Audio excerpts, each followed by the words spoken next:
A wild Mustang, cruelly chained in the middle of nowhere, starving, exhausted, with no way to escape. No one knew how long he had been suffering. But one thing was certain: his spirit was far from broken. When a lone man discovered him and made the impossible decision to set him free, he never expected what would happen next. What this Mustang did in return will leave you speechless. Jack Carter had seen a lot in his 45 years. He had seen men break wild horses and watch them turn untamed spirits into nothing more than obedient shadows of their former selves. That was why he had walked away from that life. He had sworn never to get involved again. But fate had other plans. It started as a routine ride through the Wyoming wilderness, the crisp autumn wind cutting through the valley, rustling the golden leaves. His old bay mare, Dusty, moved at a steady pace beneath him, hooves pressing into the damp earth. After the previous night's rain, Jack was out here for peace, solitude. He didn't want reminders of his past, but then he saw it. At first, it looked like a pile of rags caught on a dead tree branch, the colors blending with the earth. But then the rags moved. Jack pulled Dusty to a stop, his sharp blue eyes narrowing. What the hell was that? Then came the sound, a clanking of metal, followed by a harsh, panicked snort.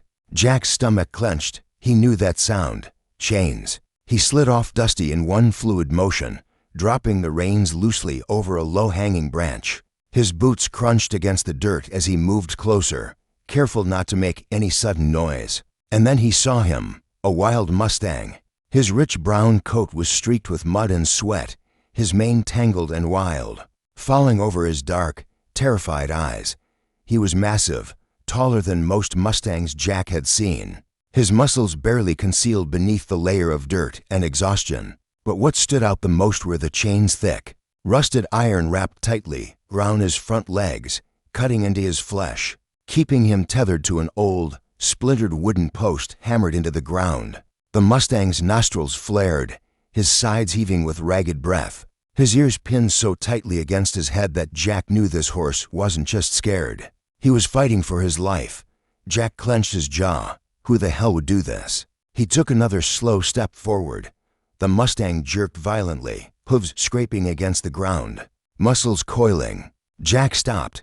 Easy, boy. The Mustang snorted hard, his brown eyes flashing with defiance. Despite his exhaustion, despite the chains digging into his skin, he wasn't broken yet. Jack exhaled, steadying himself. He had seen horses in worse conditions. He had seen them give up, but this one was still fighting, and Jack wasn't about to let that fight go to waste. Jack Carter had been around wild horses long enough to know one simple truth: they would rather die fighting than live in chains. And this Mustang was no exception. Jack took another cautious step forward, keeping his hands visible and his stance calm. He wasn't here to hurt him.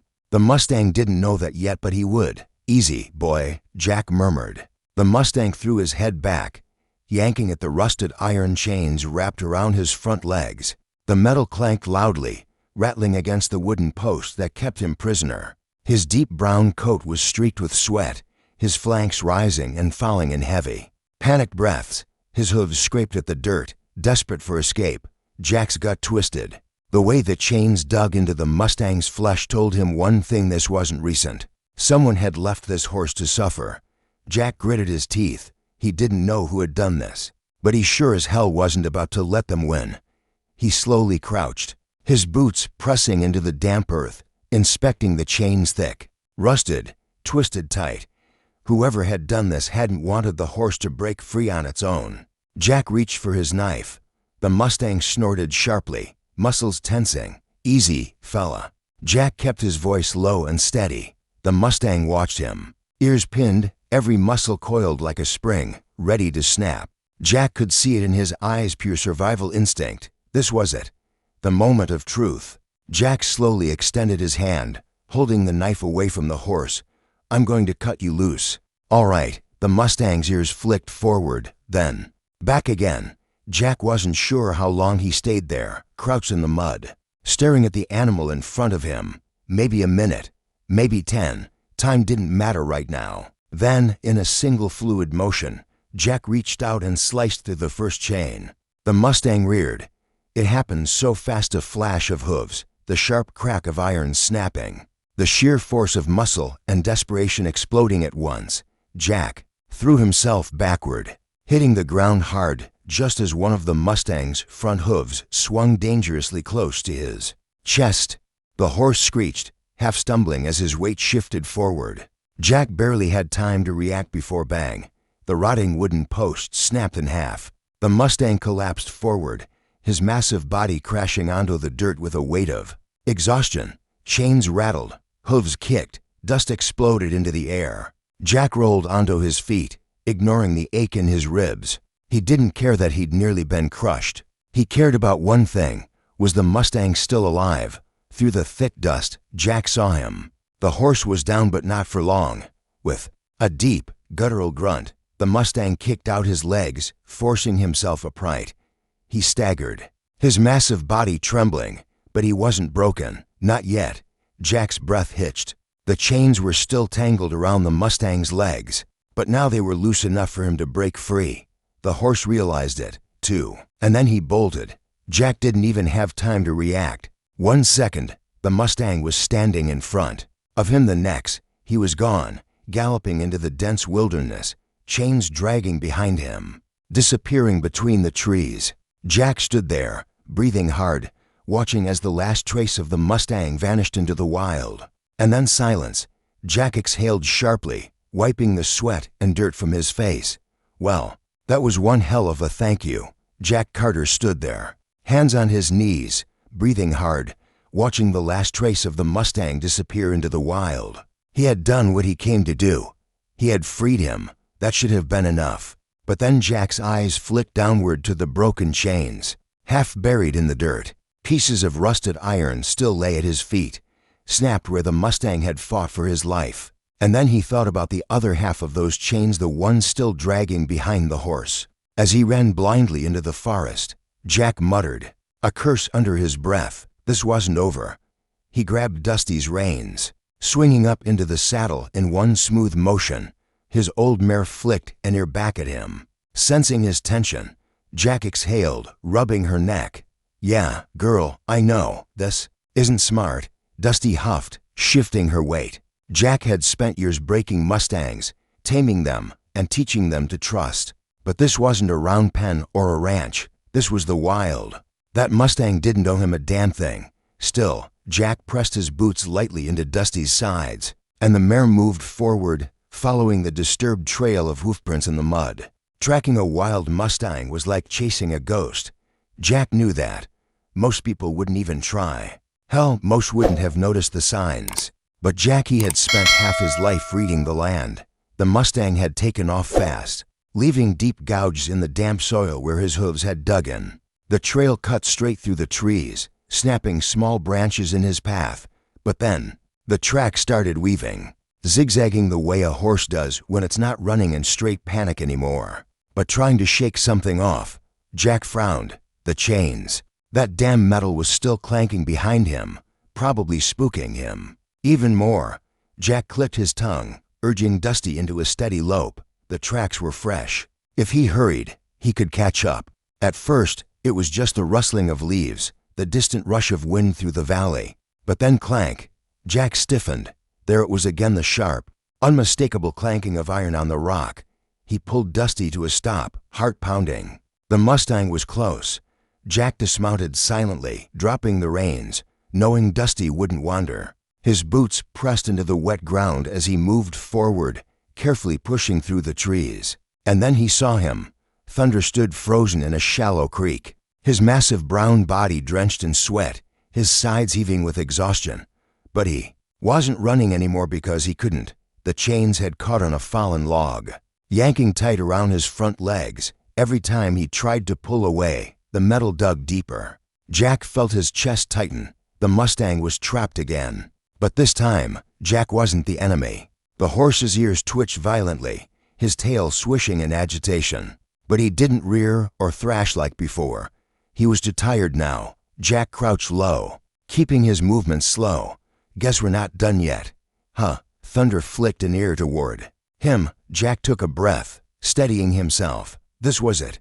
One wrong move, and the Mustang would either bolt or finally decide to trust him.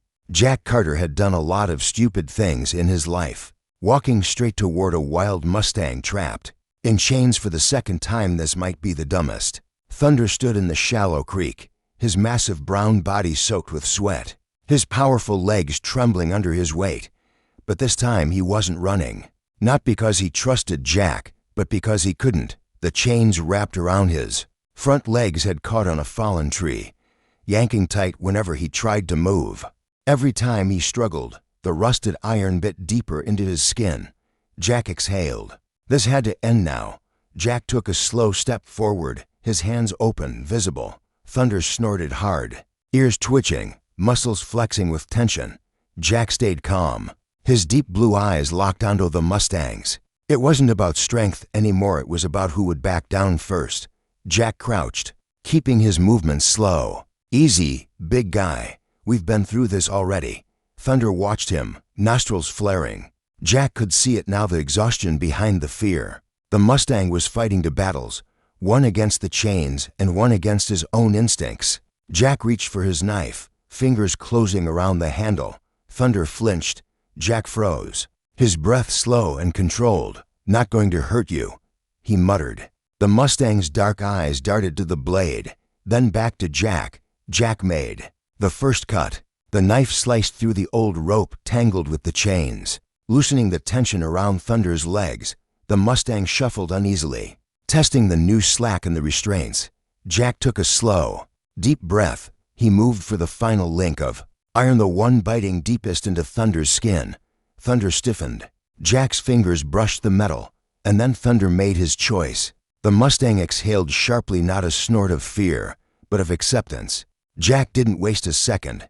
He twisted the chain snap. The rusted metal broke loose. The last remnants of the Mustang's captivity fell away, crashing into the creek below. For the first time in who knew how long, Thunder was free. Jack didn't move, didn't breathe. The Mustang stood perfectly still. The only sound was the soft trickling of the creek and the rustling of leaves in the wind. Jack had expected Thunder to run again, to take off without looking back. But instead, the Mustang just stood there, his dark eyes locked onto Jack's. Jack could have sworn something shifted at that moment.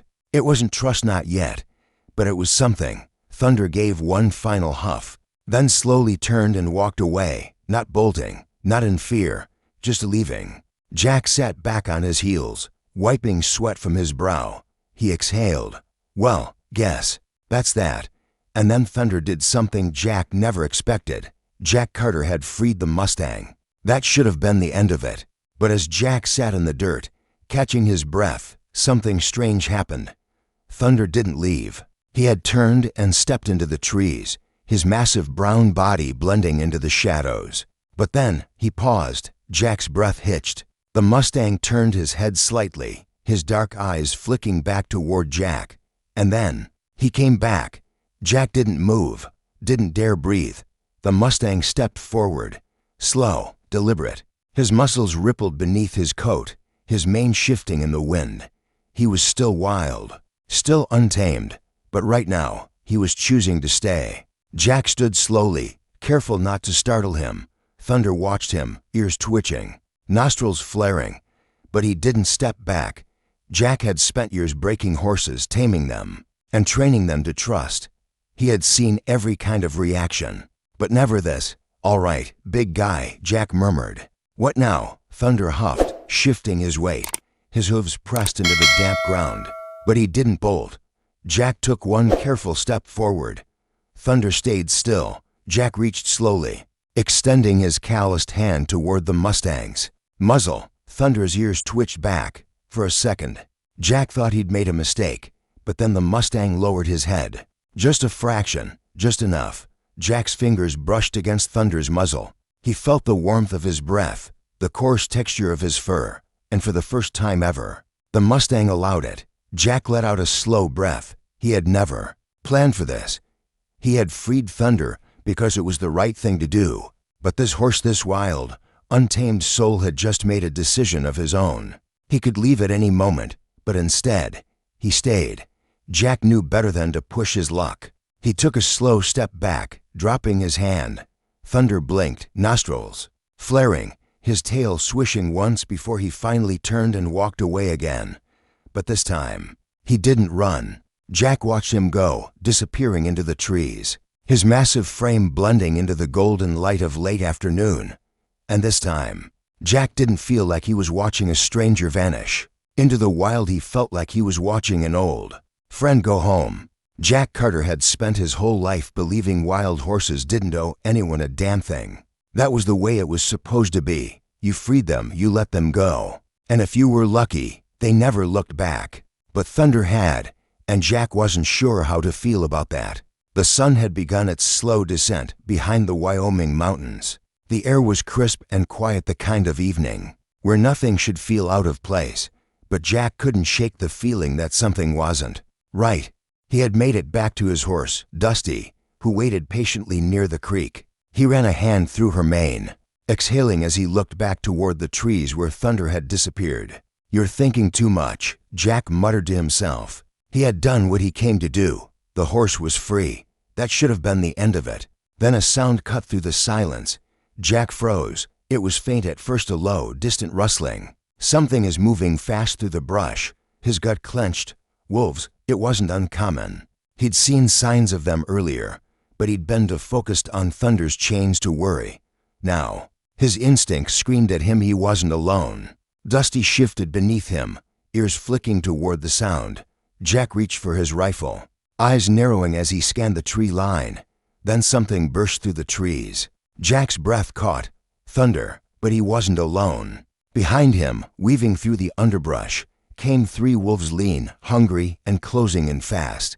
Jack didn't have time to think. He kicked Dusty forward, heart pounding, moving fast. But Thunder wasn't running in blind panic, he was fighting. The Mustang skidded into the clearing, hooves churning up dirt as he spun to face his pursuers. His massive brown body moved with precision, muscles taut as he reared onto his hind legs and let out a piercing, bone-deep scream. Jack had heard Mustangs cry out before, but never like this. This wasn't fear. This was a warning. The wolves hesitated, ears flattened, but they weren't backing off, not yet.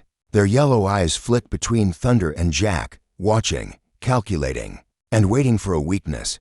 Jack raised his rifle. One shot into the air would be enough. But before he could fire, Thunder moved first. Jack had seen stallions defend. Their herds seen them fight, charge, and risk it all to protect their own. But never had he seen a wild Mustang do it for a man. Thunder lunged toward the nearest wolf, teeth bared, his hooves crashing into the ground just inches from the predator's skull. The wolf yelped. Spinning away, Jack fired a warning shot.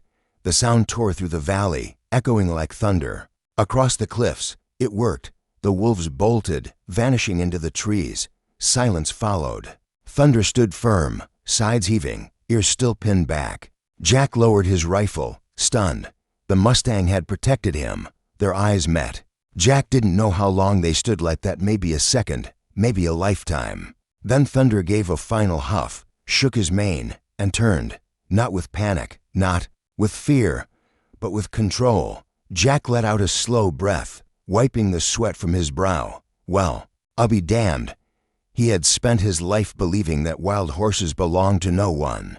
They were meant to be free. That's why he let Thunder go. That's why he never expected to see him again. But now Jack sat on the wooden porch of his cabin, watching the last light of day pour golden warmth over the hills. Dusty stood near the fence, ears flicking in the evening breeze. And just beyond the tree line, watching him silently, was Thunder. Jack didn't move, didn't speak. He just watched. The Mustang stood like a statue, brown coat gleaming in the fading light, muscles relaxed but ready. Jack could see it. Thunder wasn't there by accident. He exhaled. Didn't expect to see you again. Thunder's ears flicked forward. Jack leaned back in his chair, rubbing the stubble on his jaw. You're free. You know no one's going to stop you, Jack said quietly. Thunder huffed softly, shifting his weight. His dark eyes were locked on Jack, not with fear, not with hesitation, but with something else entirely. Jack had seen plenty of horses in his time. He'd seen them broken, beaten, trained, and tamed. But this was different. Thunder wasn't looking at him like a master. He was looking at him like an equal.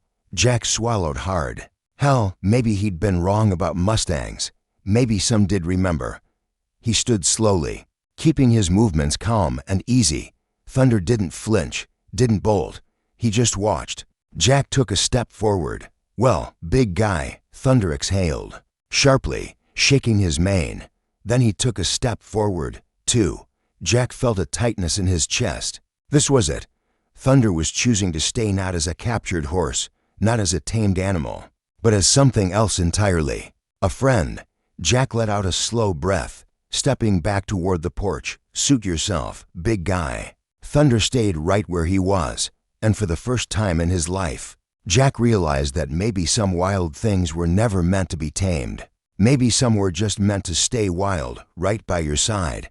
As the last light of day faded, Jack sat back in his chair.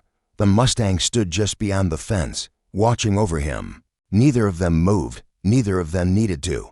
Because some bonds don't need words. Some bonds don't need saddles, fences, or ropes. Some bonds just exist. And that was enough. This was a story about trust, freedom, and the unspoken connection between a man and a wild horse. If this story moved you, subscribe to the channel, leave a like, and share it with someone who loves powerful stories of courage and friendship, because sometimes the best things in life can never be tamed.